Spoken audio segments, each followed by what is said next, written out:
Time now for our Friend or Fraud segment on this week's Moment of Zen. In our Friend or Fraud segment, my Friend or Fraud, myself, Butch Stearns of the Pulse Network, and our good buddy Tom Zenner, Moment of Zen fame, TomZenner.com, Ryland Media, Championship Books.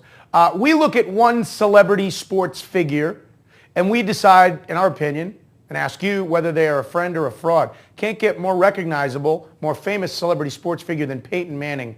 He's not 23 years old. He's 35 years old. But Peyton Manning is on his whirlwind tour.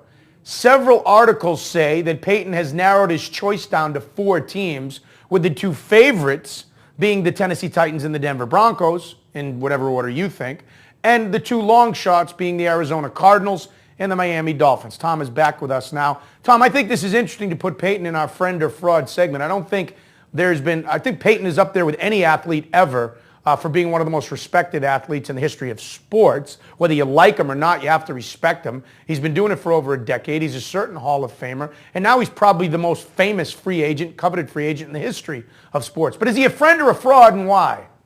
Oh, Stearns, he's a friend. Have a couple beers with him, go to a Springsteen concert, who knows?